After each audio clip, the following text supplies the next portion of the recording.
amri wahlul 'uqdatam min lisani yafqahu qawli. Tuan-tuan dan puan-puan, para masyayikh, guru-guru yang lebih arif daripada saya yang berada di depan ni. Alhamdulillah, saya bersyukur kepada Allah Subhanahu Wa Taala kerana pada pagi ini pihak MAIP dijemput oleh pihak penganjur iaitu Jabatan Hal Ehwal Agama Islam Negeri Perlis JAIPS untuk sedikit perkongsian dengan tuan-tuan dan puan-puan para guru berkenaan dengan perkhidmatan ataupun apa yang perkhidmatan yang ditawarkan ataupun perkhidmatan yang dilaksanakan di peringkat MAIP. Dan pagi ini pihak MAIP telah dijemput khas untuk mengadakan sedikit perkongsian dengan tuan-tuan dan puan-puan sekalian berkenaan dengan wakaf. Jadi pada pagi ini saya tak berhajatlah untuk istilahnya mengajar, sebab tengok dalam surat jemputan itu dipanggil teaching for trainers. Tapi lebih kepada sharing sebenarnya. Bukan untuk mengajar tapi untuk berkongsi dengan tuan-tuan dan puan-puan sekalian tentang apa perkhidmatan-perkhidmatan yang ditawarkan di MAIP selain daripada pengurusan zakat, yang mana kita sedia maklum MAIP ataupun Baitul Mal bertanggungjawab dalam melaksanakan kutipan dan juga agihan zakat. Selain daripada itu, kita ada satu lagi perkhidmatan yang kita namakan sebagai pengurusan wakaf. Jadi tuan-tuan dan puan-puan, boleh sama-sama kita tengok slide yang saya sediakan tu, dan saya minta izin untuk berada di meja ni sebab nak kena tengok slide juga di sini sebab kita tak ada pointer untuk kontrol di sana. Nah. Boleh tuan-tuan, saya minta izin duduk di sini. Nah.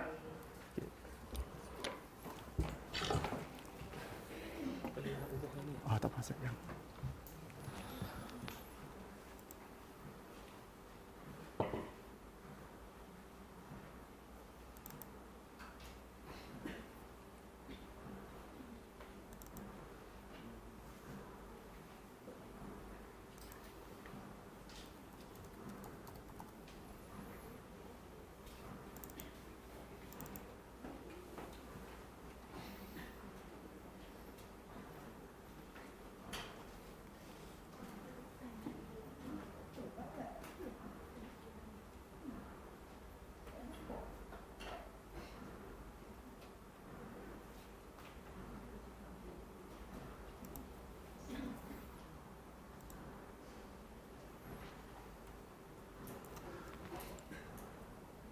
Okey, sedikit pengenalan tentang MAIP. Mungkin boleh tengok slide yang ketiga. Next. Lagi. Next. Okey. Sebagaimana kita sedia maklum, tuan-tuan pun lebih mengenali MAIP sebenarnya. Ini sekadar perkongsian dari segi sejarah serba ringkas berkenaan dengan MAIP. MAIP ataupun Majlis Agama Islam dan Adat Istiadat Melayu Perlis merupakan salah satu institusi Islam yang utama di dalam negeri Perlis dalam memayungi dan bertanggungjawab untuk memelihara kesucian agama Islam. Yang mana kita sedia maklum, MAIP ni dia ada beberapa agensi ataupun jabatan yang berada di bawah naungan MAIP. Yang mana kita sedia maklum yang dipertua Majlis Agama Islam dan Adat Istiadat Melayu Perlis adalah Duli-Yang Amat Mulia Tuanku Raja Muda Perlis, iaitu Tuanku Syed Faizuddin Putra Jamalulain. Jadi antara agensi-agensi yang berada di bawah MAIP antaranya Jabatan Hal Ehwal Agama Islam Negeri Perlis, yang mana JAIP ada fungsi dan peranannya, dan juga ada Jabatan Mufti dan juga JKSN ataupun Jabatan Kehakiman Syariah Negeri Perlis. Dan MAIP antaranya bertanggungjawab ataupun komited dalam meningkatkan taraf sosio-ekonomi umat Islam di negeri Perlis khususnya dan seluruh negara. Jadi MAIP adalah ikon institusi Islam dalam membentuk masyarakat yang dinamik, berilmu, berakhlak mulia, bersatu padu dan berminda global. Ini adalah salah satu fungsi ataupun peranan yang dipertanggungjawabkan kepada MAIP, iaitu dalam usaha untuk meningkatkan taraf sosio-ekonomi umat Islam, iaitu melalui zakat, wakaf dan sumber am. Selain daripada itu, MAIP juga berperanan dalam membentuk dasar-dasar perundangan yang berkaitan dengan hal ehwal agama Islam dalam mewujudkan generasi umat Islam yang berakhlak mulia, bersatu padu dan berminda global. Dari segi sejarah, MAIP ditubuhkan semasa era Duli Yang Maha Mulia Tuanku Almarhum Syed Putra Jamalul Lail pada tahun 1920. Ni sedikit latar belakang MAIP lah, kalau tuan-tuan mungkin boleh share dengan kata apa, anak-anak jemaah waktu tuan-tuan perempuan bagi ceramah nanti. Kalau orang kata bila MAIP ditubuhkan kan, kok boleh share ni sedikit perkongsian sahaja. Dan ditubuhkan secara rasminya pada 1 Februari 1948. Lama dah tuan-tuan. MAIP ni dah lama dah, dan insya-Allah pada tahun 2020 ni dianggarkan akan mencapai usia 100 tahun. MAIP 2020. Insya-Allah mudah-mudahan orang kata apa, antara hadiah yang akan MAIP beri kepada umat Islam iaitu dengan terbinanya kompleks yang tengah duk piling, duk bunyi tuntang-tuntang tu. Kita tengah duk piling orang kata apa, dia punya struktur asas untuk pembinaan kompleks Majlis Agama Islam yang mana ia akan memberi banyak manfaat kepada umat Islam keseluruhannya di negeri Perlis ini. Dan juga selaras dengan perubahan persekitaran global, MAIP terus memantapkan organisasi demi merealisasikan visi dan misinya yang suci. Jadi orang kata apa, dari segi struktur organisasi MAIP, kalau dari segi orang kata apa, dari hierarki dia, jadi kalau di puncaknya adalah Duli Yang Tak Maha Mulia Tuanku Raja Muda Perlis selaku Tuanku yang dipertua. Kemudian di bawah Tuanku ada Ketua Pegawai Eksekutif yang sekarang ni dipertanggungjawabkan kepada Tuan Haji Muhammad Nazim bin Muhammad Nur. Kemudian di bawah Ketua Pegawai Eksekutif tu ada 3 bahagian yang utama. Kita ada, mungkin saya tak tunjuk sini, tak sempat nak tunjuk organisasi, tak apa, secara ringkasnya. Ada 3 bahagian utama di bawah MAIP, iaitu satunya bahagian pengurusan zakat, kedua bahagian pentadbiran dan juga keurusdiaan, dan ketiga bahagian pengurusan wakaf, hartanah dan mal. Jadi ada unit-unit kecil di bawah tiga bahagian tersebut. Okey, kenapa wujudnya MAIP? Dalam Enakmen Pentadbiran Agama Islam 2006, Seksyen 4 telah memperuntukkan bahawa maka hendaklah ada suatu badan bernama Majlis Agama Islam dan Adat Istiadat Melayu Perlis untuk membantu dan menasihati Duli Yang Maha Mulia Raja Pemerintah dalam perkara-perkara yang berhubungan dengan agama Islam dan adat istiadat Melayu. Yang ini adalah termaktub di dalam Enakmen Pentadbiran Agama Islam 2006.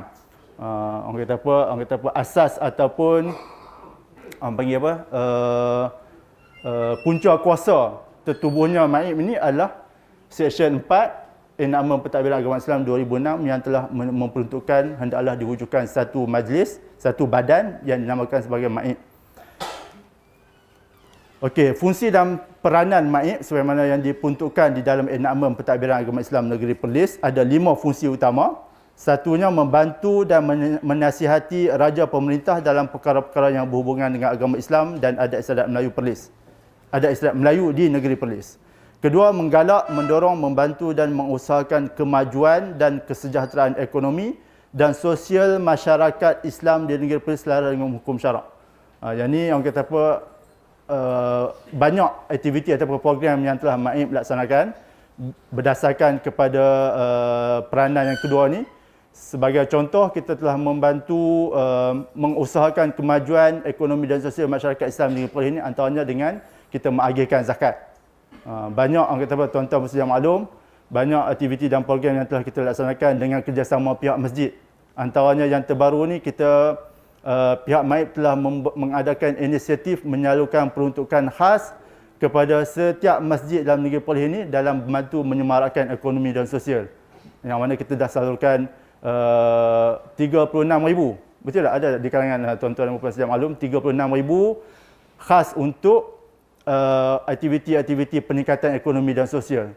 Kita agihkan sebanyak 25,000 untuk bantuan mikro baik pulih rumah. Yang mana sepatutnya orang kata apa, tanggungjawab untuk menyediakan prasarana ataupun tempat perlindungan yang sempurna ni adalah tanggungjawab pemerintah. Tapi dengan orang kata apa, kerjasama ataupun MAIP sebagai agensi pelengkap ini membantu kerajaan dalam memberi kemudahan-kemudahan asas kepada rakyat. Selain daripada bantuan mikro baik pulih rumah, kita juga sediakan bantuan untuk aktiviti dan pengimarahan masjid. Macam bulan-bulan Ramadan, banyak masjid buat aktiviti-aktiviti orang kata apa, pengimarahan masjid, dan juga kita sediakan juga satu aktiviti khas iaitu dakwah bilhal, yang mana masjid boleh bergerak orang kata apa, daripada rumah ke rumah mencari asnaf yang mungkin terlepas pandang ataupun di luar jangkauan MAIC, maka pihak masjid boleh membantu dalam menyampaikan zakat kepada asnaf yang berhak. Okey, fungsi yang ketiga, menjadi pemegang amanah tunggal harta wakaf, nazar dan amanah. Yang ni yang kita akan bincangkan pada hari ini, iaitu MAIC, salah satu dia punya core business dia adalah sebagai pemegang amanah tunggal harta wakaf. Mungkin tuan-tuan dan puan-puan, insya-Allah guru-guru ta'mir dan guru majlis ni mungkin boleh promote lah produk-produk yang MAIC tengah buat ni, untuk orang kata apa, maslahah dan juga kebaikan kita bersama lah. Dan keempat, menguruskan kutipan dan agihan zakat serta harta wakaf dan harta baitul mal. Yang ni antara fungsi utama yang mana MAIC sebagai orang kata apa, institusi yang mengutip dan menguruskan zakat di dalam negeri Perlis, dan seterusnya menjadi badan induk penggubalan dasar berhubungan pentadbiran agama Islam negeri Perlis. Okey, itu antara fungsi. Ada apa-apa tuan-tuan dan puan-puan nak tanya?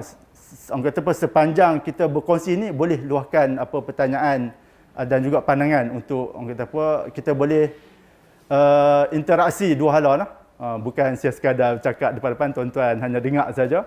Kita buat interaksi dua hala lah. Okey, visi dan misi MAIC sebagai peneraju pentadbiran hal ehwal agama Islam yang menyumbang kepada pembangunan Ummah Cemerlang menjelang 2020. Ini antara target kita lah.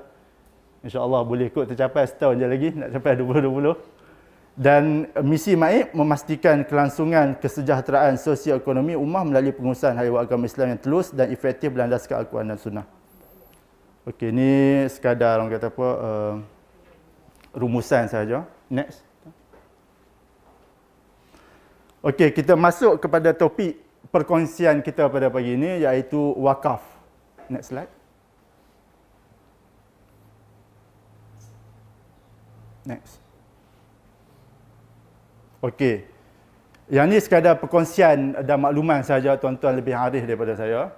Cumanya kita nak kata apa, mungkin ini boleh jadikan sebagai poin-poin kita untuk kita share kepada anak jemaah ataupun orang kata apa, anak-anak qaryah yang mana kita hadir untuk menyampaikan ceramah dan sebagainya. Okey, wakaf. Wakaf dari segi bahasa dari perkataan waqafa. Ustaz dia lebih arif pada saya kan. Waqafa yang bermaksud berhenti, al-waqfu menegah, al-man'u dan menahan, al-habsu. Yang ni dari segi bahasa sahaja. Dari segi istilahnya, wakaf bermaksud apa-apa harta yang ditahan hak pewakaf ke atas harta tersebut daripada sebarang urusan jual beli, pewarisan, hibah dan wasiat, di samping mengekalkan sumber fizikalnya ataupun ain, iaitu kena kekalkan dia punya fizikal dia. Mana kata harta-harta yang disumbangkan oleh mana-mana individu, maka individu tersebut tidak ada hak lagi ke atas harta tersebut. Tu yang dinamakan sebagai tertahan hak tu. Maksudnya apabila seseorang itu, umpamanya macam saya, mewakafkan khaita saya kepada Majlis Agama Islam sebagai pemegang amanah wakaf, maka saya tidak ada hak lagi untuk mengambil manfaat ataupun mentadbir khaita tersebut. Sebab bila mana kita menyerahkan ataupun mewakafkan harta tersebut, dia telah menjadi ataupun telah kembali hak tersebut menjadi hak milik Allah Subhanahu Wa Taala. Dan harta tersebut hendaklah ditadbir oleh mauquf alaih, iaitu Majlis Agama Islam negeri masing-masing, sesuai dengan niat ataupun sesuai dengan tujuan dia, sesuai dengan sirah yang disebut oleh pewakaf tadi. Okey, manfaat harta yang diwakafkan adalah untuk kebajikan umum atau khusus. Maksudnya apabila seorang itu wakaf tu, dia kena nyatakan tujuan dia wakaf untuk apa. Kalau untuk am, apa sahaja yang memberi maslahah dan kebaikan kepada umat. Kalau khusus, contohnya wakaf tanah nak buat masjid, ataupun wakaf tanah nak buat kubur, wakaf tanah nak buat sekolah, maka itu telah khusus ataupun telah spesifik dia punya tujuan pewakafan dia. Dan tujuan itu hendaklah niat semata-mata untuk mendekatkan diri kepada Allah Subhanahu Wa Taala. Manakala pendapatan, perolehan ataupun manfaat daripada harta tersebut sekiranya kita laburkan, contoh macam tanah tadi, tanah yang diwakafkan sebelum orang kata apa, contohnya tanah yang dibangunkan dengan kedai umpamanya macam lot-lot komersial, maka manfaat daripada kedai tersebut, daripada sewa Daripada pelaburan harta wakaf itu boleh dimanfaatkan ataupun dibelanjakan untuk kebajikan yang lain. Contoh macam hasil sewa daripada bazar wakaf, daripada komplek wakaf, rumah kedai dan sebagainya, kita boleh salurkan untuk kebajikan. Contohnya nak membantu anak-anak yatim. Contohnya nak membantu lagi yang kata apa, fakir-fakir miskin dan sebagainya selain daripada fungsi zakat. Maka wakaf juga boleh menjadi kata pelengkap kepada peningkatan sosioekonomi umat Islam. Kemudian harta wakaf tidak lagi menjadi milik pewakaf, sebaliknya ia telah akan menjadi hak milik Allah Taala yang diberi tanggungjawab kepada Majlis Agama Islam sebagai pentadbirnya, dan harta wakaf itu tidak boleh diambil kembali dan tidak boleh dimiliki oleh siapa. Mana kata bila dah serah saja ataupun wakaf kepada Majlis Agama Islam, maka dia menjadi hak milik Allah Taala yang ditadbir oleh Majlis Agama Islam, dan harta tersebut telah kata apa, terhijab daripada urusan-urusan yang sebelumnya. Contohnya macam sebelum ni harta tersebut boleh dihibah, boleh difaraid, boleh di kata apa, transaksi jual beli dan sebagainya. Tapi apabila diwakafkan, maka segala urusan-urusan berkenaan itu telah kata apa, terbatal ataupun tidak boleh dilaksanakan. Maksudnya apabila wakaf tu dia jadi hak milik Allah selama-lamanya. Dia tak boleh. Sebelum ni ada satu isu lah, isu bila mana pewakaf tu nak tarik balik. Kata apa, wakaf yang dilaksanakan dengan alasan kata Maib tak buat ataupun tak melaksanakan apa yang dia niatkan. Sedangkan orang kata apa, Maib selaku mauquf alaih ini, kita ada keterhadan dari segi banyak aspek. Antaranya contoh macam nak bina masjid, kita kena ada syarat-syarat dia. Keluasan, terutamanya dari segi keluasan. Kalau tanah setengah relung nak buat masjid, macam mana tuan-tuan? Adakah orang kata apa, logik ataupun adakah boleh dilaksanakan tanah setengah relung nak buat masjid? Dalam keadaan law ni orang kata apa, keperluan untuk diadakan masjid ni memang satu keperluan yang orang kata apa, yang mustahak, tetapi dari segi aspek-aspek lain tu perlu diambil kira juga. Jadi macam isu yang tadi tu bukan makna kata Maib tidak melaksanakan orang kata apa yang diniatkan nak buat masjid, tapi orang kata apa, terpaksa ditangguhkan kerana ada kekangan-kekangan seperti tadilah, keluasan tidak mencukupi, modal tidak mencukupi, dan juga lokasi. Lokasi nak dibina masjid itu terlampau hampir dengan masjid yang sedia ada. Maka dia akan mungkin akan menyebabkan orang kata apa, persepadanan qaryah berubah, dan juga mungkin boleh menyebabkan perpecahan di kalangan masyarakat lah. Dah ada masjid yang berdekatan, lagi jadi isu pula kan. Jadi itulah menyebabkan Maib terpaksa menangguhkan kata apa, niat wakaf masjid tadi. Okey, jenis-jenis wakaf.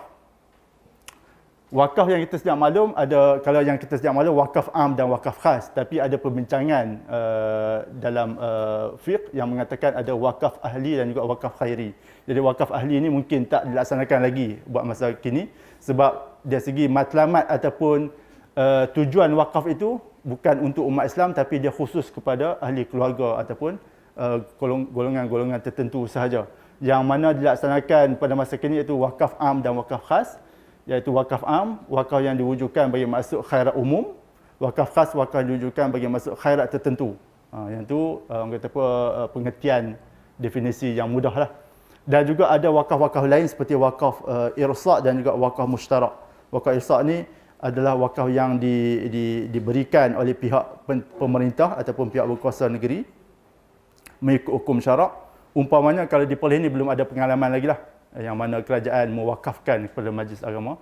Tapi kalau contoh di Kuala Lumpur dan sebagainya, dah ada pengalaman daripada Mawib, yang mana Mawib menerima wakaf daripada federal, daripada kerajaan persekutuan. Dan wakaf mushtarak ni adalah wakaf yang menyatukan beberapa jenis wakaf seperti contohnya macam wakaf tunai yang mana kita akan bincangkan saat lagi ni. Wakaf tunai dia menggabungkan antara wakaf khas dan juga wakaf am. Kita akan bincangkan sebentar lagi.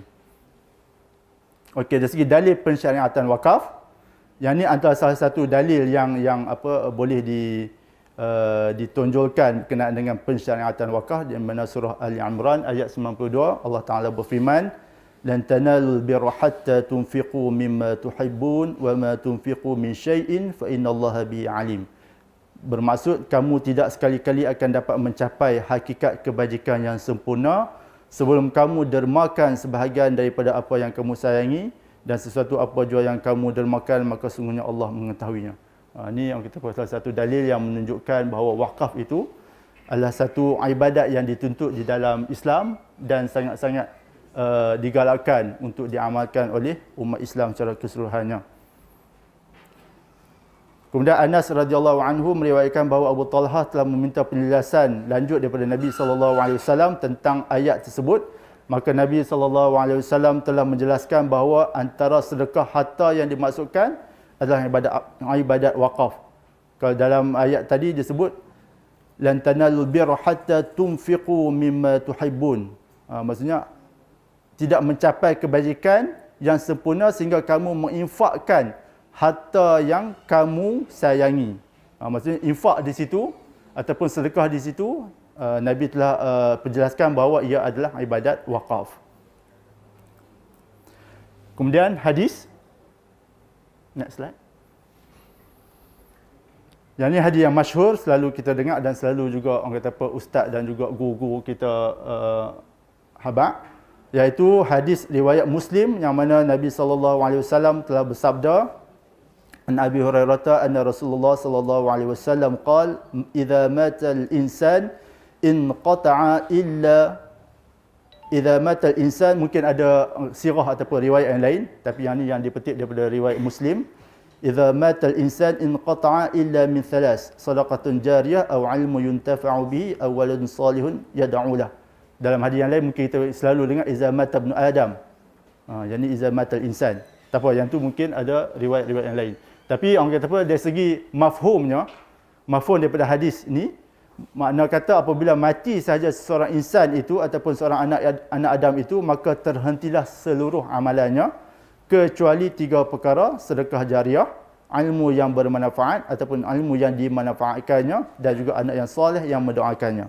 Jadi sedekah jariah di situ telah dimaksudkan ataupun diterjemahkan sebagai ibadat wakaf. Okay, next slide.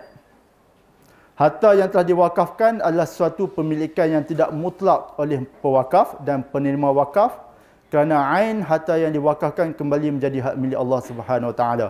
Pewakaf tidak boleh lagi menuntut kembali ataupun menjual, menghadiah, menghibah dan mewariskan harta yang telah diwakafkan. Pemegang amanah wakaf wajib menunaikan hasrat pewakaf, iaitu menggunakan manfaat ataupun hasil harta wakaf mengikut apa yang dilafazkan oleh pewakaf. Ini secara kesimpulannya daripada pembincangan kita tadi. Harta yang diwakafkan itu tidak lagi tertakluk kepada individu yang memiliki harta tersebut sebelum ini, tetapi ia telah menjadi hak milik Allah Subhanahu Wa Taala. Dan juga pewakaf itu ataupun penderma penyumbang harta tersebut tidak boleh lagi menuntut harta tersebut, tidak boleh hadiah, tidak boleh hibah, tidak boleh mewariskan harta tersebut. Dan Majlis Agama Islam selaku pemegang amanah ataupun mauquf alaih ini hendaklah seboleh mungkin, ataupun di sini disebut wajib, tapi kita kata untuk tidak mengekang ataupun orang kata apa, memberi tanggungjawab yang berat kepada Majlis Agama Islam negeri ini, maka Majlis Agama Islam hendaklah seboleh-bolehnya menunaikan hasil pewakaf itu menggunakan manfaat ataupun hasil wakaf mengikut apa yang dilafazkan. Jadi kami di peringkat MAIM ni seboleh-bolehnya kita akan syorkan ataupun kita nasihatkan pewakaf ni, kalau boleh tu nak bagi manfaat tu sampai kepada seluruh umat Islam dan juga pahala sedekah jariah itu berjalan, maka kita syorkan supaya pewakaf ni berwakaf secara am. Jadi am dan khas ni tak ada beza sangat. Maksudnya kalau am ni dia lebih memudahkan mauquf alaih untuk mentadbir. Contoh macam, okey, saya serahkan tanah ini untuk kebajikan umat Islam.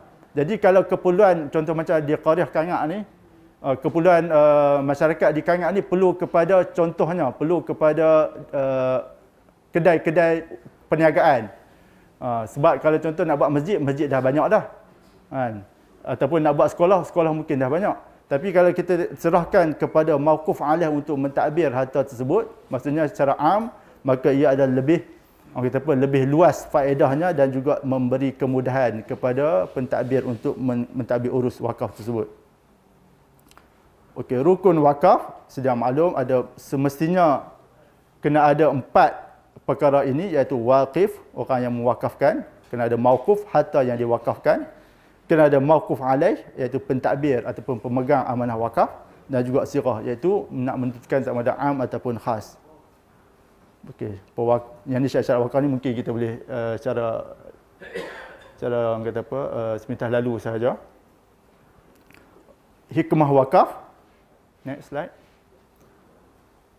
Pun kita sedia maklum, antara wakaf ini adalah bertujuan untuk selain daripada mendekatkan diri kepada Allah Subhanahu Wa Taala, ia juga untuk berkongsi manfaat harta wakaf dalam kalangan masyarakat Islam. Contoh macam orang yang berada, orang yang mempunyai lebihan harta, maka lebihan harta itu dengan melalui ibadat wakaf, dia boleh share ataupun boleh kongsi orang kata apa, manfaat harta tersebut dengan orang Islam ataupun umat Islam yang lain. Contohnya macam sekarang ni, pihak MAIP sedang melaksanakan satu projek wakaf tunai yang kita namakan sebagai bangunan wakaf MAIP perkhidmatan hemodialisis di Hospital Tunku Fauziah Kangak. Kalau tuan-tuan lalu dekat dengan Wad Diraja, kita perjalanan hospital tu, tuan-tuan boleh nampak kata apa, kerja-kerja pembinaan sedang pun dilaksanakan, dan yang mana hospital perkhidmatan hemodialisis ini bukan manfaatnya khusus kepada umat Islam saja. Walaupun sumbangan itu majoritinya datang daripada umat Islam, tapi manfaatnya tidak terhad kepada umat Islam, bahkan kepada bukan Islam pun boleh menerima manfaat daripada perkhidmatan hemodialisis tersebut. Jadi manfaat ataupun potensi wakaf ni sangat luaslah. No? Selain daripada itu, ibadat wakaf juga dapat memastikan pengekalan, pemilikan dan perkongsian aset umat Islam. Jadi banyak orang kata apa, aset-aset yang berada di Malaysia ni dimiliki oleh non-Muslim, tapi dengan adanya ibadat wakaf ni, maka umat Islam boleh meningkatkan syiar umat Islam. Orang kata apa, tidak lagi dikenali sebagai umat yang orang kata apa, mundur ke belakang, tapi dengan ibadat wakaf ini dapat meningkatkan martabat umat Islam dari segi pemilikan aset-aset yang bernilai. Contohnya tuan-tuan, mungkin saya boleh share antara bangunan yang paling mahal di Malaysia ini, antaranya selain daripada aset-aset yang berada di Putrajaya, kalau tuan-tuan lalu dekat area mereka panggil segitiga emas di Kuala Lumpur, dekat dengan KLCC, dekat dengan situ orang panggil pavilion ke tak salah, ada satu menara yang kita panggil sebagai menara Bank Islam Kuala Lumpur. Kalau ikut sejarahnya, yang dimaklumkan kata sebelum ini tanah itu diwakafkan oleh seorang individu, katanya saudagar orang kata apa, ataupun orang kata tokai tanah dululah di Kuala Lumpur tu, yang dinamakan kata Ahmad Dauji. Saudara Ahmad Dauji ni, orang kata apa, dia telah mewakafkan tanah dia di tengah-tengah pekan Kuala Lumpur tu, dan alhamdulillah sekarang ni telah dimanfaatkan dengan imarah Bank Islam. Dan juga bangunan itu dikatakan sekarang ni bernilai orang kata apa, ratusan juta yang mana ditakbir oleh Majlis Agama Islam Wilayah Persekutuan. Orang kata apa, bangunan itu dibina dengan kerjasama tabung haji dan juga Bank Islam, dan ditakbir oleh Majlis Agama Islam Wilayah Persekutuan. Itu antara projek-projek yang mungkin kita boleh ambil motivasi lah, mungkin boleh laksanakan di polis ini, insyaAllah dengan cadangan dan juga pandangan daripada tuan-tuan dan puan-puan sekalian.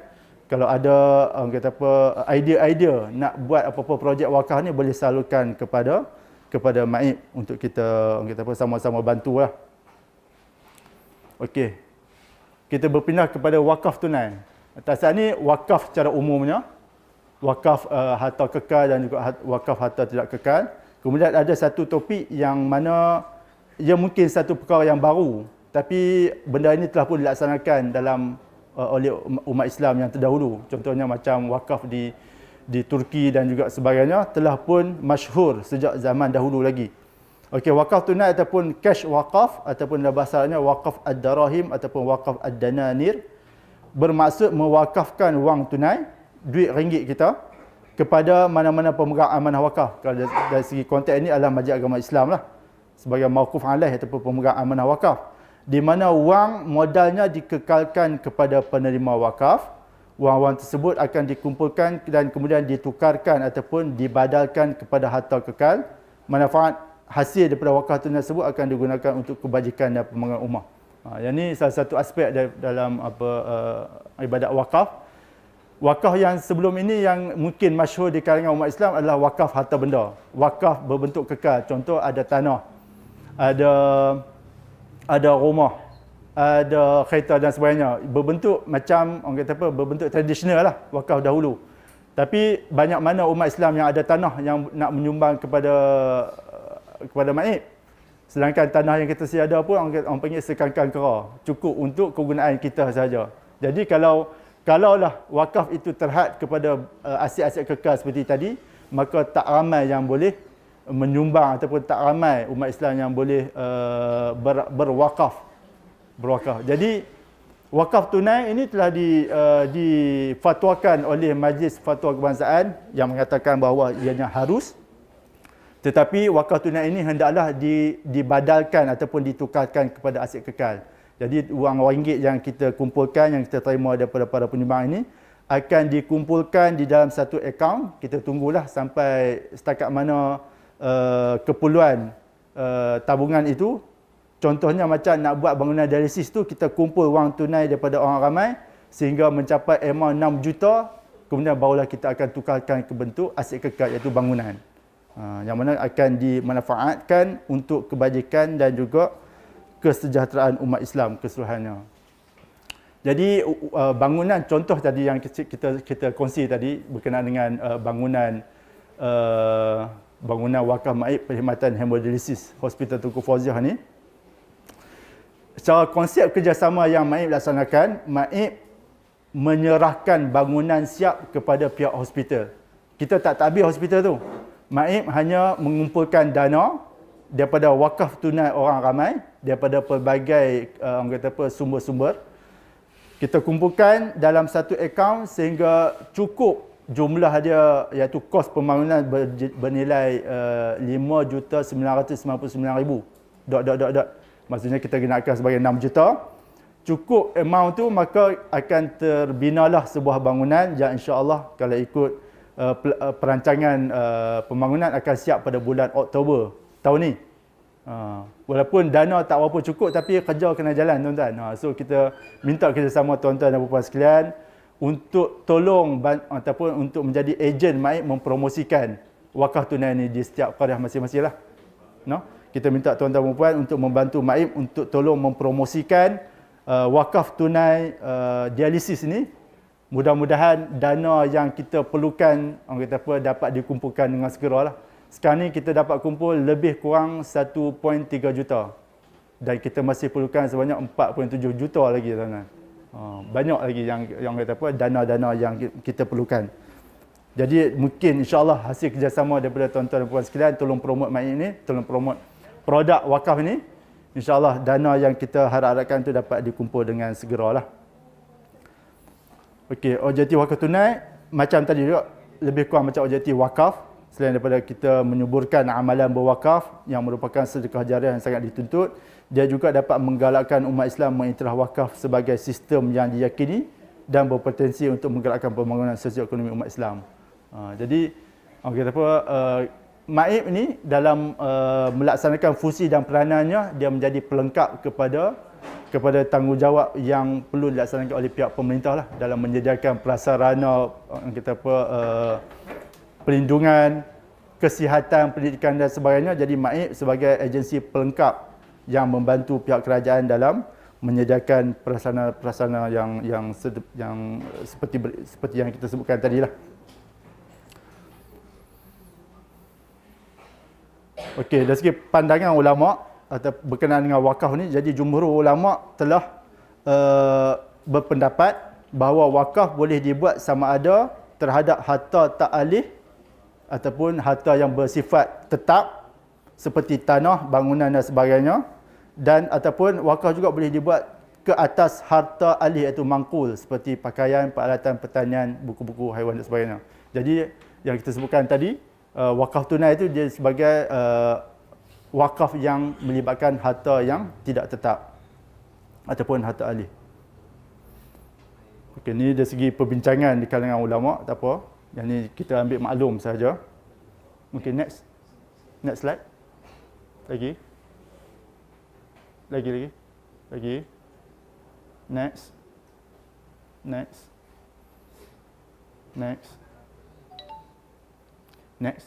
Okey, kita tengok dari segi fatwa yang mana yang diamalkan oleh kebanyakan negeri.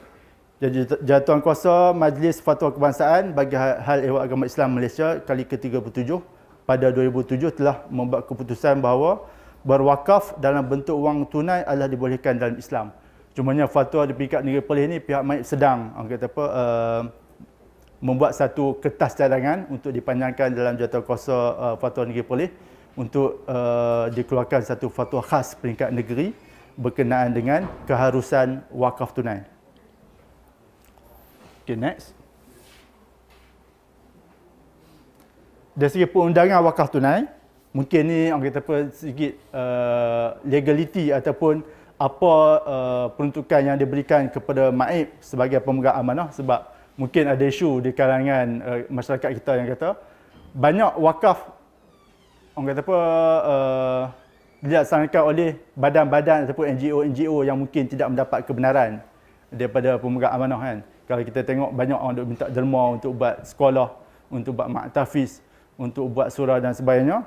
Tapi dari segi aspek perundangannya, ia adalah tertakluk kepada bidang kuasa ataupun kebenaran Majlis Agama Islam Negeri-Negeri.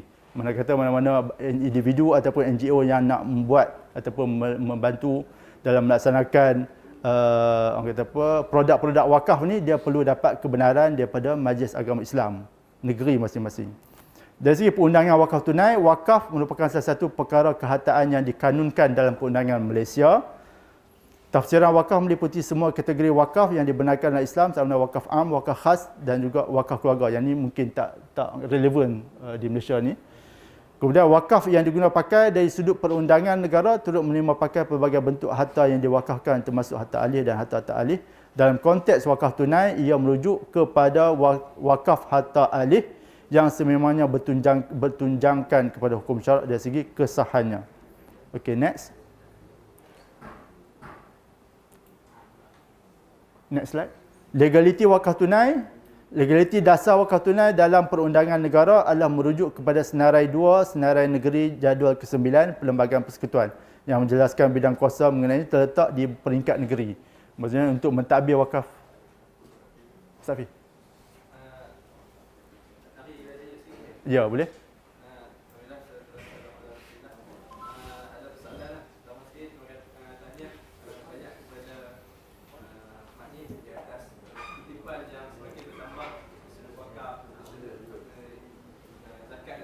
Cumanya yang menjadi persoalan pada kita untuk penyaluran duit zakat dan sebagainya, minta maksud dengar daripada orang luar bila mana nak sudut penggunaan, sudut rubuk dan sebagainya. Kita kata kalau MAIP dapat lebih kurang 200 juta lebih setahun dari sudut pembahagian dia tu macam mana? Minta maksud sebab kita sebagai mutamil dan guru majlis, kadang-kadang wallahi orang ada sebut kata penggunaan tu pi rata-rata pi Bangkok, Petelong dan sebagainya tu guna duit mana, dan wallahi juga orang MAIP sendiri bagi tahu guna duit tu kan, tak menggunakan duit orang panggil hasil daripada pelaburan dan sebagainya. Jadi nak kena clear juga, takut benda ni menjadi fitnah balik kepada MAIP dan sebagainya. Sudut penggunaan pergi ke mesyuarat fatwa, mesyuarat majlis dan sebagainya tu kos yang agak besar. Jadi macam mana? Mudah-mudahan kita sampaikan yang sebenar kepada masyarakat. Allah. Okey, terima kasih kepada Ustaz Hafiz yang orang kata apa melontarkan. Mungkin kita boleh pick up sama-sama lah kan. Sebenarnya orang kata apa mungkin yang layak untuk menjawab persoalan tu adalah bidang kuasa Ketua Peguam Eksekutif. Kami ni sebagai perkhidmat majlis ni mungkin ada keterhadan dari segi maklumat untuk kita kongsi.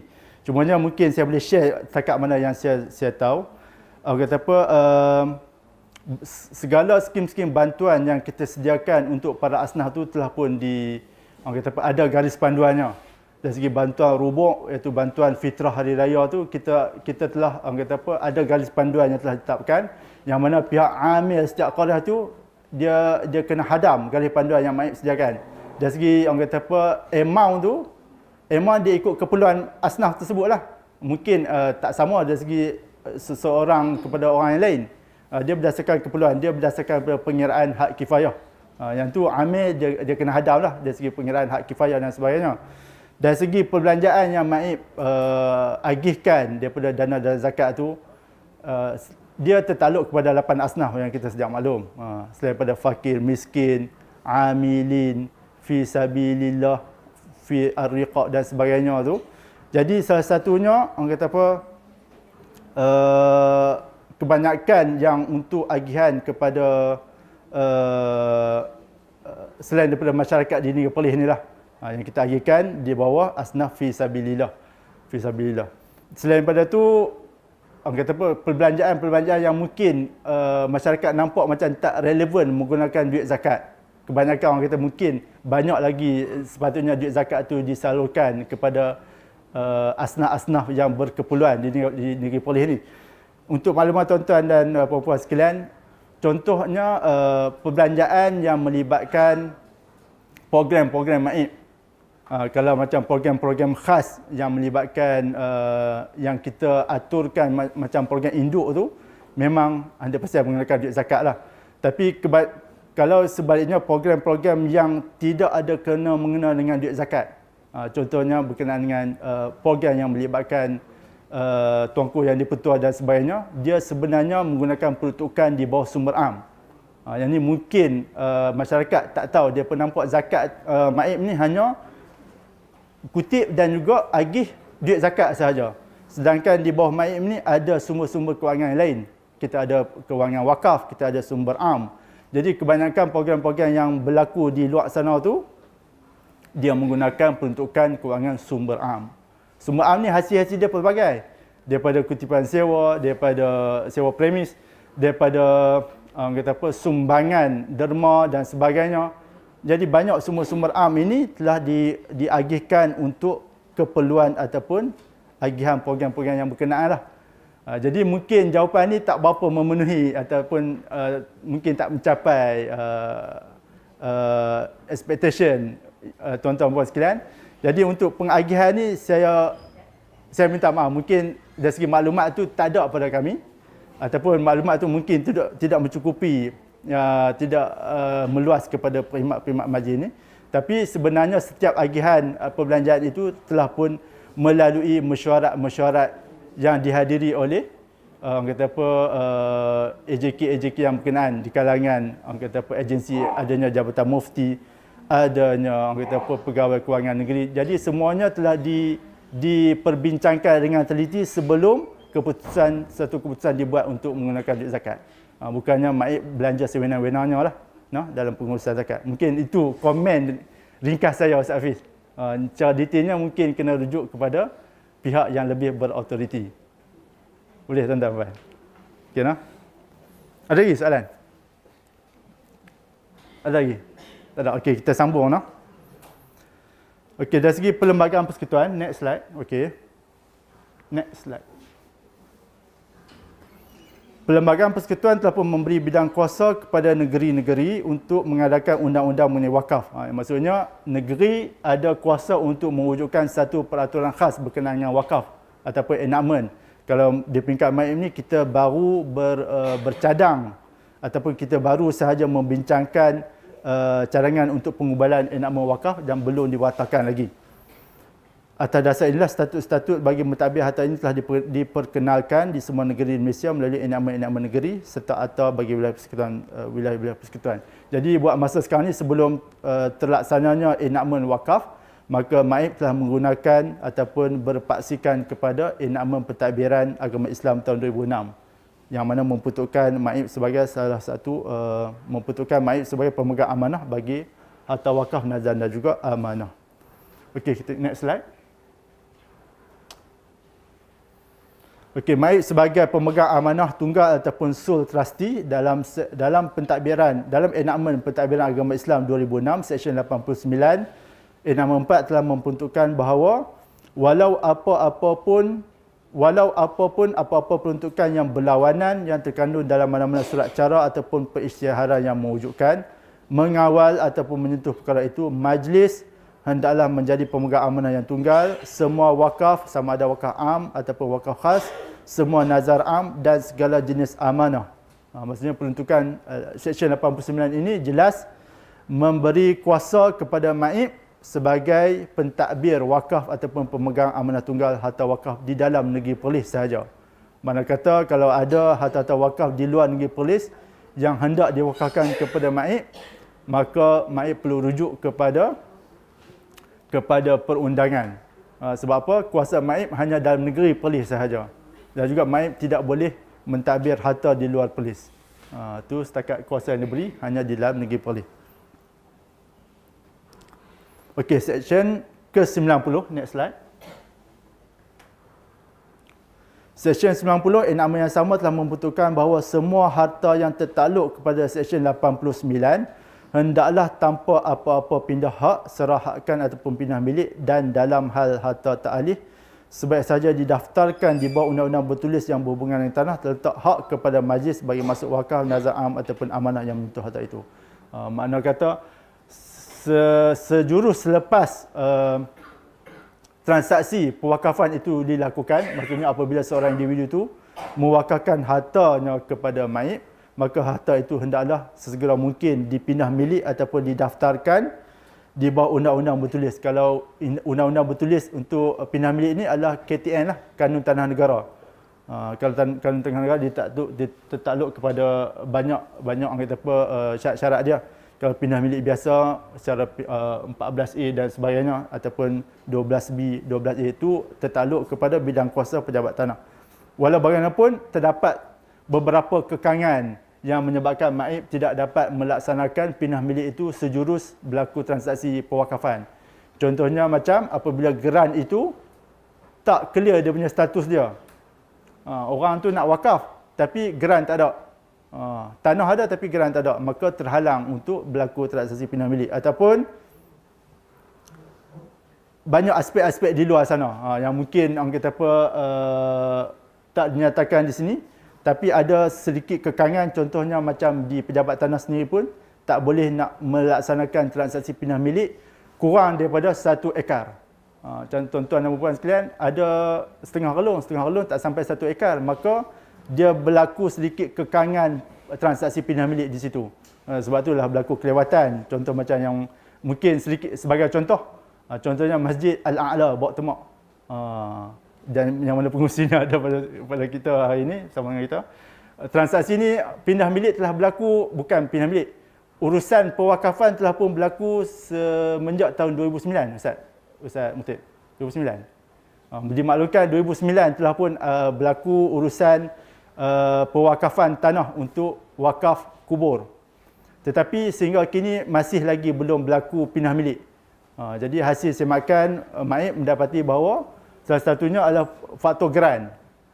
Geran yang asal tu tidak dimiliki oleh MAIP, tetapi tak pasti sama ada berada pada waris ataupun tuan tanah yang asal. Kemudian orang kata apa, bukti pembayaran.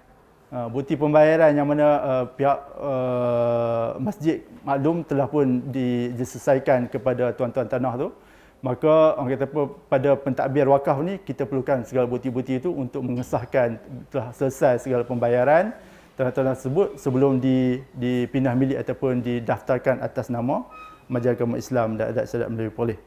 Itu salah satu orang kata apa faktor ataupun kekangan yang MAIP hadapi dalam urusan pindah milik tanah-tanah wakaf.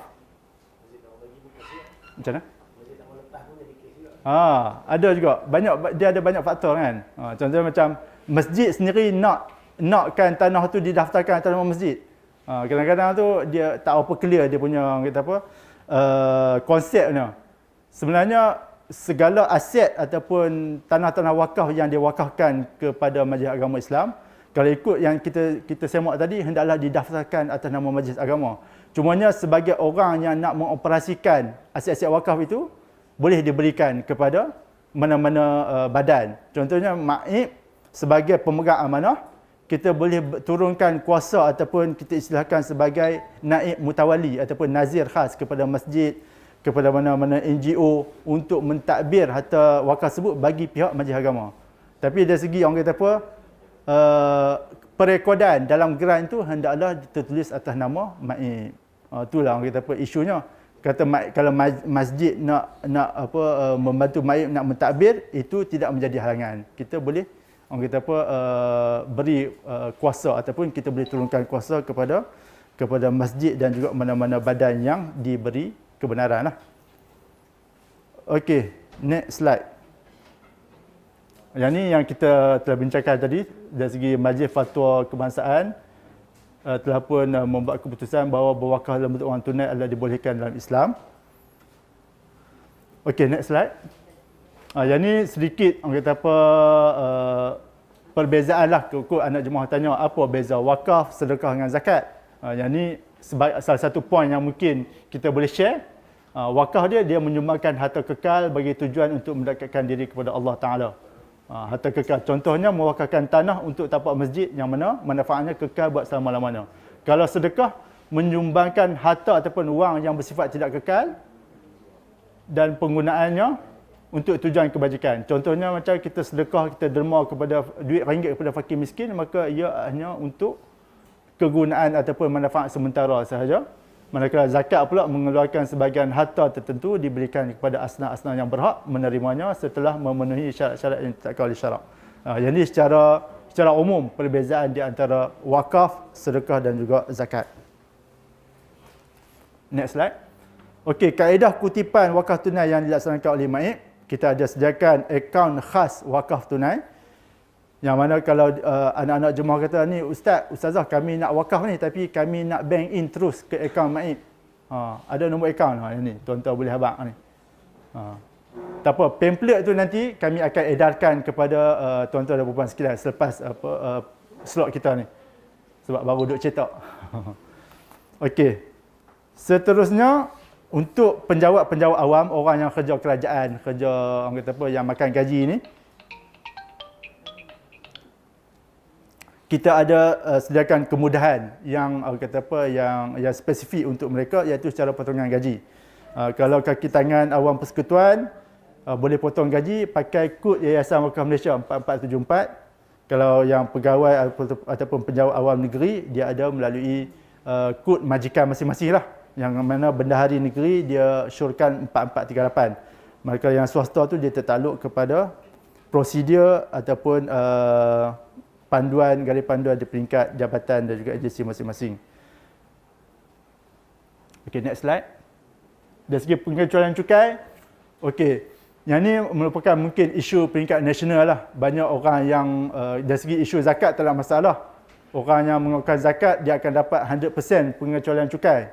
Tapi kalau untuk derma dan juga wakaf ni masih lagi di peringkat perbincangan, walaupun dahulunya ada satu akta di bawah akta cukai pendapatan iaitu di bawah 44/6 yang kata mana-mana derma kepada pihak kerajaan dalam membantu kerajaan menyediakan prasarana seperti sekolah, rumah ibadat dan sebagainya layak diberi pengecualian cukai. Tapi dia ada hak dia antara 7 hingga 10%. Tapi baru-baru ni pihak MAIP telah pun mengemukakan permohonan pengecualian cukai untuk wakaf tunai ini di peringkat negeri, tapi telah diberi maklum balas tidak dipertimbangkan. Sebab apa? Contoh kita mohon untuk projek dialisis. Banyak penyumbang-penyumbang yang memberi wakaf untuk projek dialisis ini, mereka minta pengecualian cukai. Tapi bila kita dah mohon kepada lembaga hasil, pihak lembaga hasil tidak dapat mempertimbangkan sebab dia kata antara alasannya mereka kata Akta 44/6 ni khas untuk rumah-rumah ibadat saja. Jadi kita jadi pelik kan, sedangkan banyak prasarana-prasarana yang kita sediakan ni dia adalah untuk untuk rakyat sebenarnya, bukan khusus kepada umat Islam saja. Contohnya macam projek kesihatan ni manfaatnya boleh dinikmati oleh non-muslim juga. Orang yang banyak pesakit dialisis sebenarnya, dan terpaksa orang kata MAIP bagi sumbangan perubatan sebulan orang kata beribu-ribu ringgit untuk bantu, sebab terpaksa mendapat servis daripada hospital bukan kerajaan, hospital swasta, yang mana memang kita tahu lah kan cah dia sangat tinggi. Tapi untuk projek dialisis ni buat masa sekarang ni masih dalam peringkat perbincangan di peringkat MOF dan juga lembaga hasil, dan mana mereka buat masa sekarang ni belum dapat mempertimbangkan lagi pengecualian cukai. Walau bagaimanapun, MAIP sedang merangka satu kerjasama dengan NGO yang lain. Antaranya yang dicadangkan, mungkin ini sekadar perkongsian saja, kita sedang merancang kerjasama dengan Yayasan Tuanku Siap Putra. Yang mana NGO Yayasan Tuanku Siap Putra ni, mereka telah ada pusat dialisisnya sendiri, dan juga sumbangan kepada YTSP ini memang 100% dikecualikan cukai. Jadi pihak MAIP bercadang untuk menggunakan platform YTSP ini dalam untuk menarik, untuk memberi motivasi lah kepada penyumbang-penyumbang wakaf ni. Kalau menyumbang kepada MAIP melalui YTSP, insya-Allah dapat tax exemption. Ini dalam proses kami, sebab kita menggunakan channel yang sedia ada tidak dapat dipinjamkan. So kita terpaksa meneroka ruang-ruang yang lain lah. Secara tak langsung tu sedikit sebanyak dapat membantulah orang yang nak claim cukai ni. Yalah, dia pun nak menyumbang juga, tapi ada hajat lain nak claim cukai. Tapi insya-Allah kita akan cuba melalui kerjasama dengan YTSP yang insya-Allah pada masa akan datang lah. Tetapi kalau jenis perkhidmat persekutuan ataupun contoh macam cikgu, jabatan-jabatan persekutuan ni, kalau mereka potong melalui Yayasan Wakaf Malaysia guna 4474 ni, memang dapat tax exemption. Sebab apa? Yayasan Wakaf Malaysia mereka telah dapat pengecualian cukai daripada lembaga hasil dalam negeri, tapi seingat saya berakhir tahun 2020 kot. So selepas tahun tu dia kena renew permohonan untuk pengecualian cukai. Okey, next slide. Itu salah satu faedah lah yang sedang kita usahakan dalam usaha untuk menggalakkan lebih ramai pewakaf kan. Selain daripada kita sediakan kemudahan-kemudahan ataupun alternatif kaedah untuk berwakaf, kita juga sedang usahakan untuk mendapat pengecualian cukai daripada pihak berkuasa. Seterusnya, MAIP sedang bekerjasama dengan pihak perbankan ataupun institusi-institusi perbankan Islam, yang mana sekarang ni kita sedang bekerjasama dengan Bank Islam Malaysia Berhad selaku bank peneraju dalam institusi perbankan Islam ataupun persatuan mereka diperkenali sebagai IBIM. IBIM itu menggabungkan semua bank-bank Islam di Malaysia, yang mana kita telah melantik Bank Islam selaku ketua lah di kalangan bank-bank Islam yang berdaftar di bawah IBIM tu. Jadi Bank Islam kini sedang menyediakan beberapa platform untuk membantu umat Islam berwakaf. Sekarang ni selain daripada berwakaf secara manual, tuan-tuan dan puan-puan ataupun umat Islam boleh bubuh duit dalam tabung tu ataupun datang ke kaunter MAIP melalui kaedah-kaedah konvensional ataupun kaedah-kaedah masa kini, boleh melalui internet banking. Yang ni kalau yang ada online banking lah kan, yang ada transaksi secara online, boleh berwakaf melalui JomPay ataupun FPX. Yang ni kena rujuk kepada bank masing-masing lah kan. Maksudnya ada internet banking, boleh pakai aplikasi ni, JomPay ataupun FPX. Kemudian standing instruction, direct debit ataupun e-mandate. Maksudnya kita bagi arahan kepada bank untuk potong amount daripada akaun kita. Yang ni secara bulanan lah, dia akan berlaku secara berterusan. Dia macam macam potong gaji juga, tapi maksudnya kita potong daripada simpanan kita. Kita habaq kat bank, kita nak potong setiap bulan katakanlah RM5, maka bank akan deduct ataupun potong daripada akaun kita selagi mana kita tak maklum untuk pembatalan arahan potongan ataupun direct debit tadi. Dan juga secara lain seperti mesin deposit tunai ataupun CDM, dan juga yang sekarang ni sedang kita wawarkan melalui kaedah Snap and Pay. Kalau tuan-tuan dan puan-puan ada aplikasi ini, boleh tengok dalam Play Store, Google Play Store, boleh download Snap and Pay. Maka tuan-tuan boleh snap. Selagi ni kita akan buat pamphlet tentang wakaf tunai tu. Dalam pamphlet tu dia ada satu QR code. QR code tu mungkin barulah di peringkat kita ni kan. Tapi dia telah digunakan secara luas oleh pihak bank. Yang mana tuan-tuan pi mana-mana sahaja, tuan-tuan nampak ada QR code tu, dia tulis wakaf tunai MAIP. Boleh snap itu, kemudian dia akan link kepada bank masing-masing.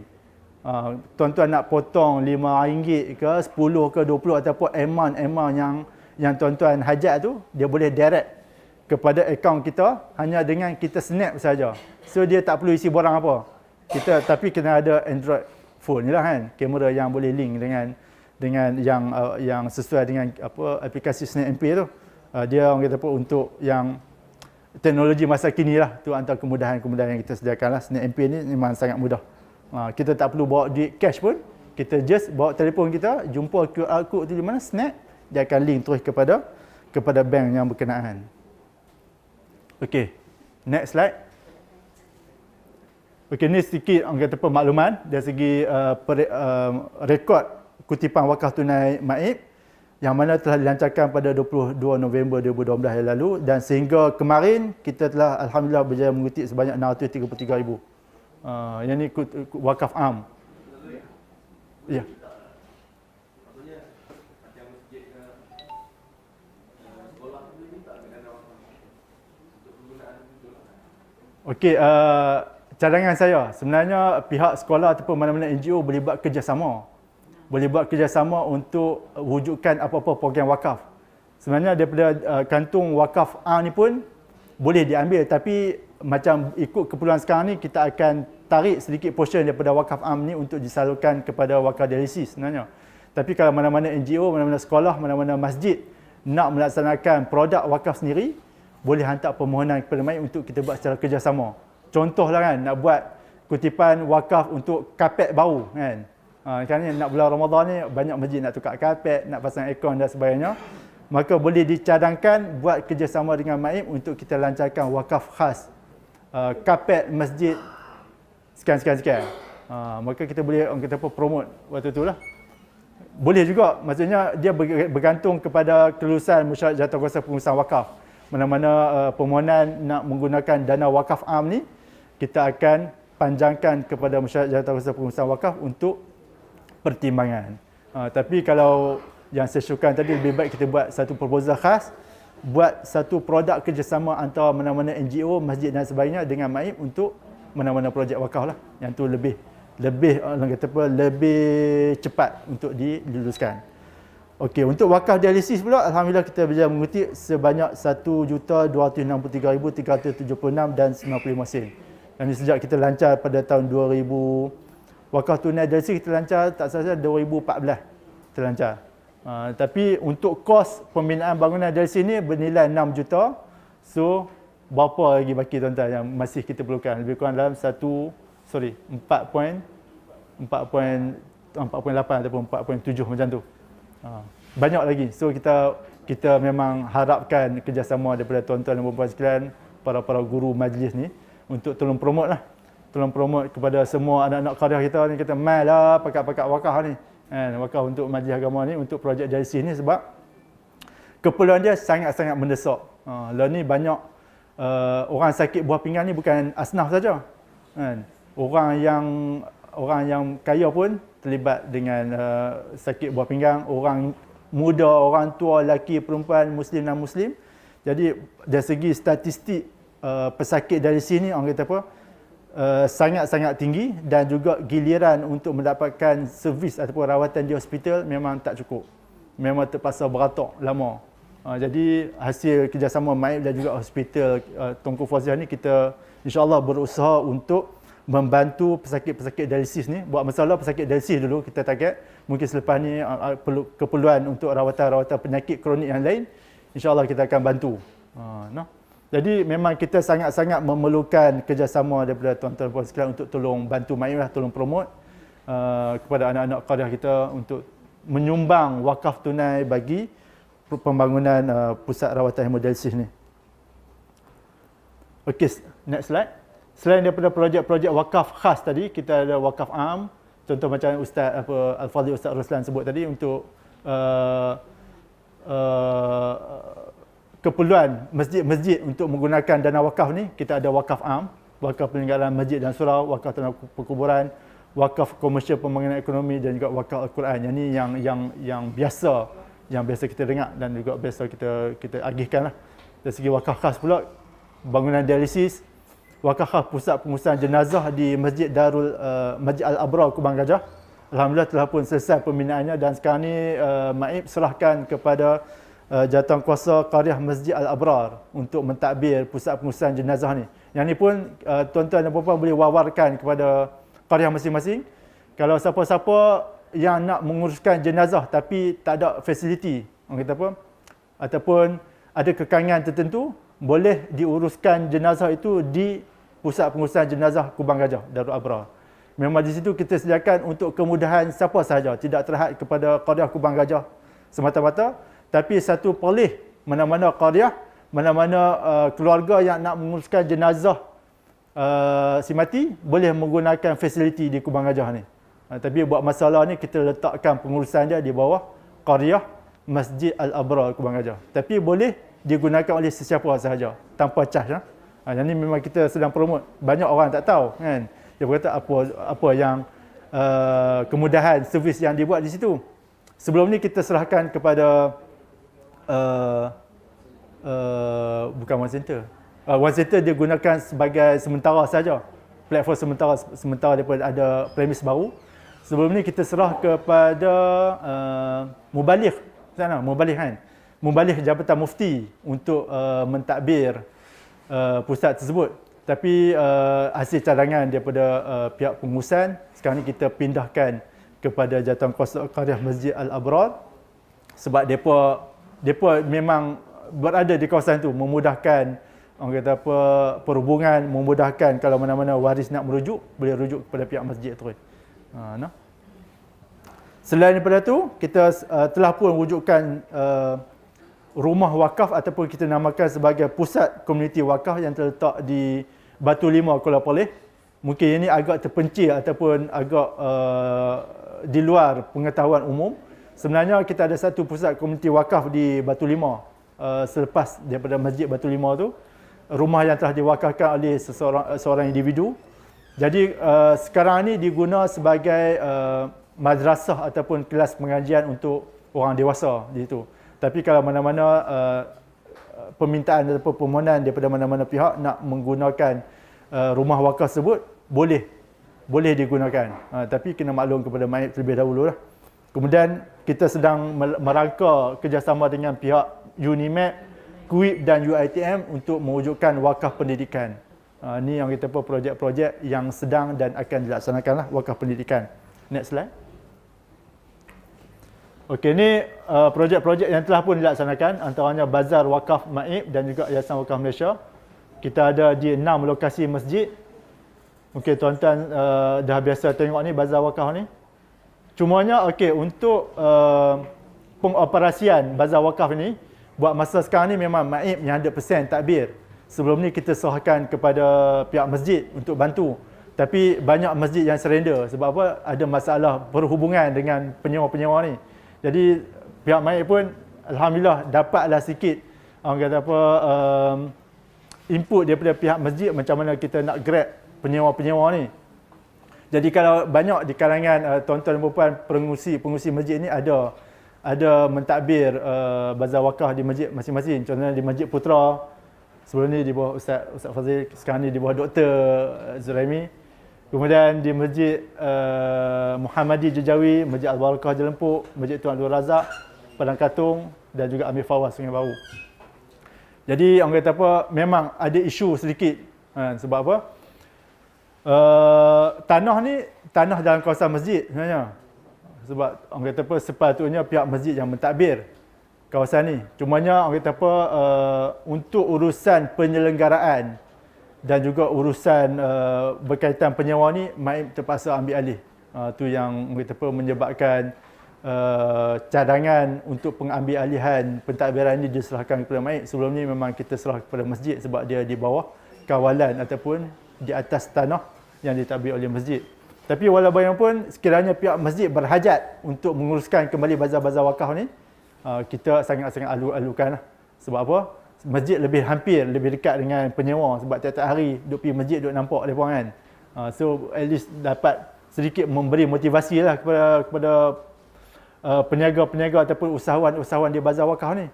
Sebab apa? Dia pun meniaga di dalam kawasan masjid tapi pengimarahan masjid itu agak kurang.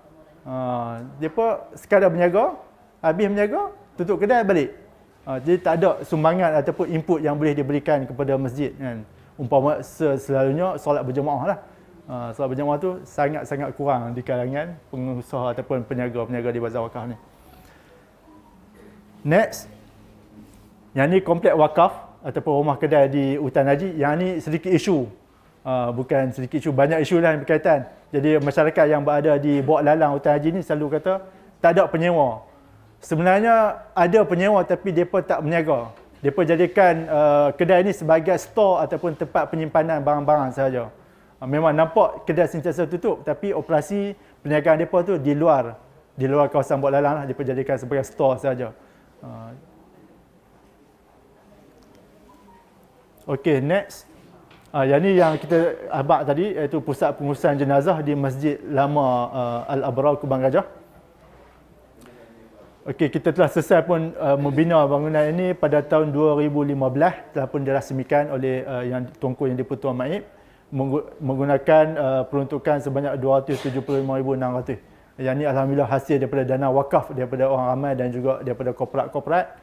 Maka telah terbinanya pusat, kita naik taraf bangunan Masjid Lama kita jadikan sebagai pusat pengurusan jenazah untuk kemudahan semua orang kata umat Islam di dalam negeri Perlis ni. Okey, next slide. Yang ni yang kita wawarkan tadi sedang dibina. Proses pembinaan telah pun bermula pada April 2018 yang lalu dan akan selesai pembinaan pada Oktober 2019 dengan kos sebanyak RM5,996,519 dan 8 kupang. Yang ni yang kita apa bajet ataupun nilai shilling bangunan itu sebanyak itu.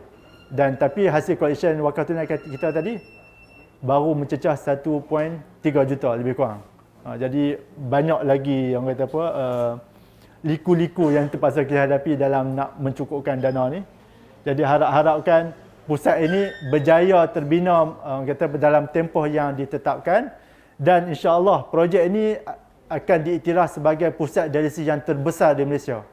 Sebab apa? Setakat Allah ni dia kapasiti katil pesakit sebanyak 66 tapi boleh sampai maksimum sehingga 75 dan kalau ikut kemudahan hospital-hospital lain tak mampu pun menyediakan katil pesakit sebanyak itu. Jadi insya-Allah kalau dengan terbinanya bangunan ini maka dia mewujudkan satu mercu tanda wakaf yang terbaik di negeri Perlis ini, insya-Allah akan melonjakkanlah negeri Perlis sebagai kata apa pusat rawatan kesihatan yang terbaiklah dalam negeri Perlis ini, insya-Allah.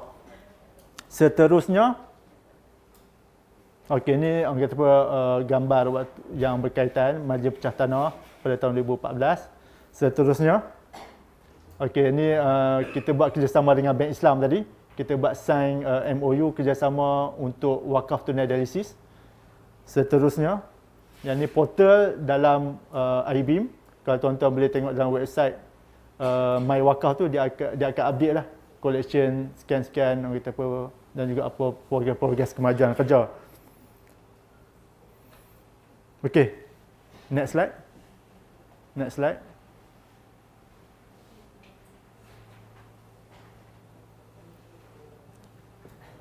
Next slide. Okey. Mungkin sekadar itu perkongsian yang dapat saya kongsikan dengan tuan-tuan dan puan-puan sekalian. Sekiranya ada sebarang kemusykilan, pertanyaan, saya buka ruang dalam 10 ke 15 minit sebelum kita bersurai. Ada apa sebarang pertanyaan dan pandangan? Kami mohon pandangan aja. Sila puan. Assalamualaikum Ustaz. Salam. Tadi Warahmatullahi. tentang wakaf am tadi kan. Berkenaan dengan kuburan. Ya. Kuburan Masjid Lama. Jadi tanah tu dekat rumah Sadah lagi dekat orang. Tanah yang lama tu dia di Pak Ulung tapi dimiliki oleh orang yang setempat juga buat pindah milih. Tinggal dua ulung. Macam mana? Tanah kuburan. Asalnya 4 ulung. Asalnya Pak Ulung. Lepas tu depa yang selesai pindah milik 2 ulung sahaja. Yang pindah milik tu dua ulung. Jadi dalam geran tu tak ada Pak Ulung. Jadi macam mana? Tengok. Okey, Tak turunkan hal. okey. Kalau sebenarnya Maib berpegang kepada documentation. Kalau dalam geran orang kata apa dinyatakan bahagian Maib sebanyak 2 relung sahaja. So kita terpaksa berpegang dengan geran tu lah.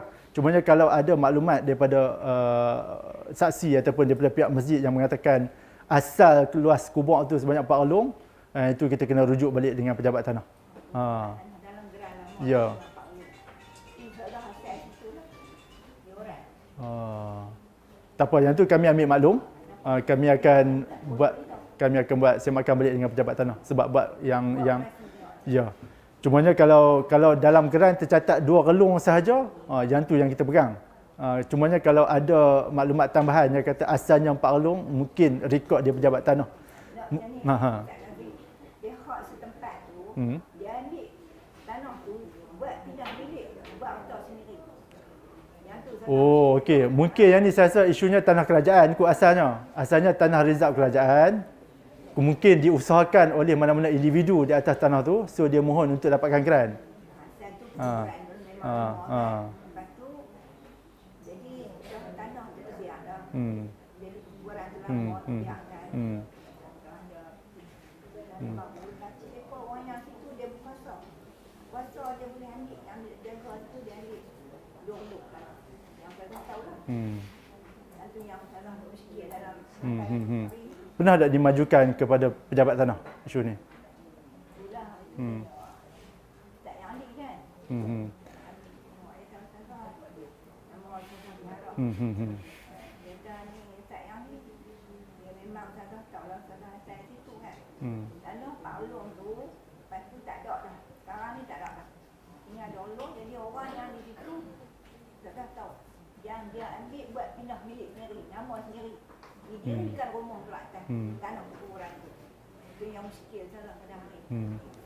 Mana pihak lain tak turun. Okey, mungkin setakat yang saya maklum lah kan.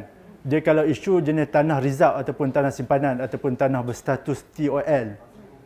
TOL tu, Maib tidak ada kuasa di atas tanah tu. Sebab kalau tanah simpanan, kalau ikut undang-undangnya, pegawai pengawal ataupun pemilik ke atas tanah simpanan adalah kerajaan negeri boleh. YB yang kalau dalam sijil simpanan tu disebut yang berhormat setiausaha kerajaan negeri. Kita kata kerajaan negeri lah sebagai pemiliknya. Manakala Maib ni sebab dia berkaitan dengan hal ehwal agama Islam, kubur, masjid dan sebagainya di bawah kita berbidang kuasa Maib. Jadi Maib hanya diberi kuasa sebagai penyelenggara sahaja. Penyelenggara sahaja. Maksudnya kalau urusan orang nak ke bumi di situ, urusan nak semua samun apa semua tu di bawah Maib. Tapi dari segi kawalan sempadan ataupun kalau berlaku pencerobohan tu, kerajaan negeri yang kena ambil tindakan. Kita boleh mengadu sahaja. Maib kalau ada aduan daripada pihak masjid, kita boleh adu kepada pihak pejabat tanah lah yang diberi kuasa ni bagi pihak kerajaan. Sepatutnya lah isu ni sepatutnya pejabat tanah yang kena buat tindakan penguatkuasaan. Kalau berlaku pencerobohan, sah kata kawan mana-mana individu ceroboh tanah rizab tu, pejabat tanah yang kena ambil tindakan. Dari segi macam mana individu tu boleh dapat geran atas tanah tu, yang tu di luar kawalan kami. Sebab urusan pemilikan, urusan geran tu tertakluk di bawah bidang kuasa pejabat tanah lah.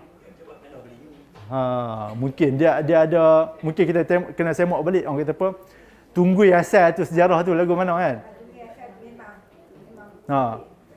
Kadang-kadang dalam plan tu, dalam geran dia tulis tanah kubur. Tapi bila kita semak ada tak geran, tak ada geran. Bila tak ada geran tu yang mengatakan tu sebagai tanah rizab. Tanah rizab Maib hanya sebagai pegawai penyelenggara saja.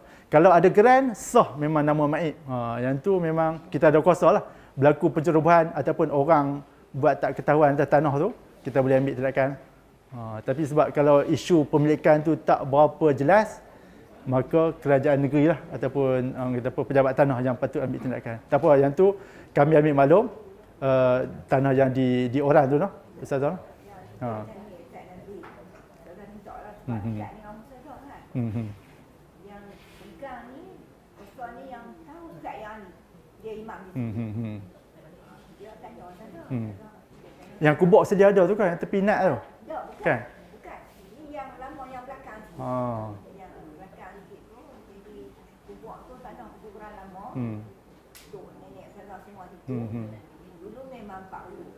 Habis orang yang tepat tu buat pindah milik ni jabatan. Ni pejabat tanah. Yang pedang sana Tak apa, mungkin untuk pengurusan kubur ni sebenarnya kita letak di bawah Jaib yang turunkan kuasa kepada Jawatan Kuasa Karya. InsyaAllah tak apa, nanti Ustaz Fazil pun ambil maklum, pihak MAIP dan juga pihak Jaib akan turunlah untuk buat semakan bersama-sama dengan pejabat tanah. Kita akan tengok balik InsyaAllah. Ada itu orang lah. Nah, dia orang insyaAllah. Bukan hak baru. Okey, baik. Asalnya Pak Along noh. Okey. Dan sini, jalan bukan sini. Okey. Lain ada sebarang pandangan? Pertanyaan daripada tuan-tuan dan puan sekalian sebelum kita bersurai? Ada. Okey, kami sedang edarkan pamphlet wakaf tunai dialisis tu. Ustaz Sufrizan boleh tanya. Ada. Okey, tak apa, tuan-tuan boleh pass lah, boleh bagi kepada rakan-rakan untuk tolong promote. Untuk di masjid nanti kita akan, insya-Allah kami akan dengan kerjasama MAIP, kita akan buat satu orang kata apa, jelajah lah. Jelajah setiap masjid, kita akan war-warkan kepada anak-anak qaryah sekalian berkenaan dengan inilah kerjasama untuk produk-produk wakaf dan sebagainya. Selain daripada kita, ya, Ustaz. Sekadar cadangan Ya.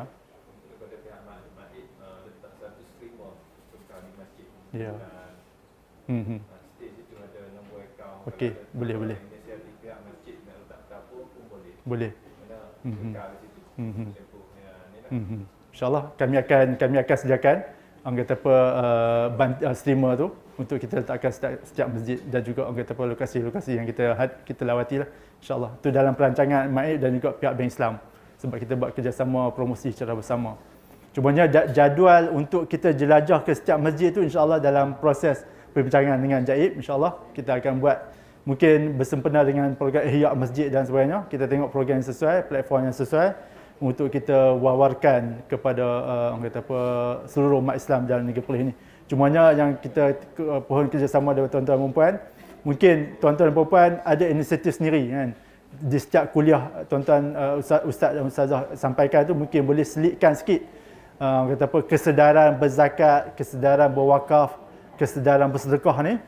Orang kata apa mudah-mudahan orang kata apa anak-anak jemaah ni depa lebih hampir dengan tuan-tuan dan puan sekalian. So insya-Allah depa orang kata apa ada keprihatinan untuk membantu MAIP dalam kita melaksanakan orang kata apa program-program sebentar tadi. Jika tidak ada sebarang pertanyaan, jadi mungkin sekadar itu sahaja perkongsian yang dapat saya kongsikan dengan ustaz dan ustazah sekalian. Saya mohon maaf atas kesalahan ataupun apa-apa yang percakapan yang terkasar bahasa dan juga mungkin tak sampai maksud yang tuan-tuan dan puan harapkan. Saya mohon maaf. InsyaAllah sekiranya ada pertanyaan lanjut, tuan-tuan dan puan sekalian boleh merujuk terus kepada MAIP, iaitu di pejabat MAIP di Pengkalan Asam sana. Tuan-tuan boleh rujuk terus untuk sebarang kemusykilan ataupun pertanyaan lanjut, dan di sana juga kita akan sediakan brosur-brosur yang berkaitan. Dan juga saya ucapkan terima kasih kepada pihak Jaib yang telah